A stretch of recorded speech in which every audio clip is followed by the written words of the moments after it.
Across the country, more school districts than ever are making the change to a 4-day school week. Our St. Louis Communities correspondent, Gabrielle Hayes, traveled to one of those districts to see how teachers and parents are adjusting. In Missouri, nearly a third of the districts have already made the switch. This was 100% about attracting and retaining the very best staff.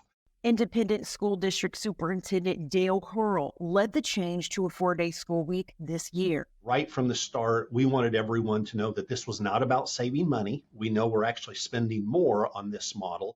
The average starting teacher salary in Missouri is the lowest in the nation, which has caused teachers to leave for better pay or leave the profession altogether. Almost 14% of full-time teaching positions were unfilled or filled with underqualified employees in the 2022-2023 school year. We're one of the first rural school districts outside of the St. Louis suburban area. In the Warren County School District, Superintendent Greg Klingensmith led the change to a 4-day school week about 5 years ago. I really wish this was a story about a school district finding ways to pay teachers the highest salary in the state, but unfortunately we just don't have the revenue to pay competitively. And so we were losing teachers at a pretty high rate. Aaron Palace with the Teachers College at Columbia University says this new model is quickly gaining popularity nationwide. We have seen a sharp increase in the number of school districts around the country that have adopted a 4-day school week. Places like Missouri and Oregon have embraced the 4-day school week. In other states like Oklahoma, the government has limited which districts can make the change for fear of students falling behind. There is some evidence suggesting that students do not learn quite as much in a 4-day school week as in a 5-day school week, in part because the school week is actually a little bit shorter. Moving from 5 days to 4 often results in a slight reduction in the amount of instructional time that students experience, and instructional time is a really strong predictor of what students learn. So the first thing that came to my mind, of course, being a former teacher, is just the worry on the at-risk students. Independence parents like Angie Judy are still adjusting to the changes this year. It was told to us that it was to retain teachers, but I really think there's different ways we can take care of teachers than to do this to a lot of people's families. And while Independence offers childcare for K-8 students on those days off, it costs $30 each week. And I've actually had a few friends who've left the district because they're like, well, if I have to pay for a full day, why not just send them to private school? Because I want my kid in school 5 days.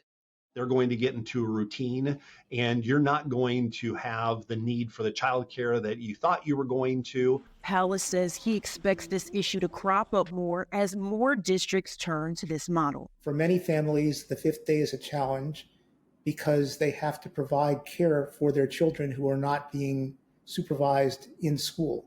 And that can be a direct cost for parents, either by having to hire child care coverage or by staying home and supervising children at the expense of other things they could be doing with that time. As for whether the shift to 4 days has been successful, Hurl says it's too early to tell, but the results they are seeing in Independence so far are promising. The number of applicants that we did have for our open positions, it went up by more than 4 times what we had the previous year. So I think it's helping on the retention piece, but then as far as attracting qualified candidates, without a doubt, we saw a huge increase. As for the concern over learning loss, Missouri requires that students must have the same number of instructional hours, regardless of how many days they're in school. And teachers like Gina Deldine say the time is made up with slightly longer days where teachers themselves are rested and ready to teach. I want people to know that even though it's just 4 days, you are getting 4 quality days. And as the saying goes, it's quality over quantity. And we're all very productive, I've noticed. We don't waste time because we have 4 days. And we are getting as much of their education in those 4 days as we can. And Warren County Superintendent Greg Klingensmith says the numbers show that students are not declining academically. Reading levels are about the same for kids. Test scores COVID threw a lot of our data off, but what we're seeing is we're about where we were before. So it's not like we're seeing a big drop in student achievement. We've tried to run 2 tax levies to try to increase teacher pay. Both of those have failed. And so this has really worked out well for us to retain our staff, give a positive working environment, and then have the best teachers in front of our kids. As schools across the country juggle things like budget constraints and teacher loss, the shift to a 4-day school week may be a new reality in years to come. For the PBS NewsHour, I'm Gabrielle Hayes.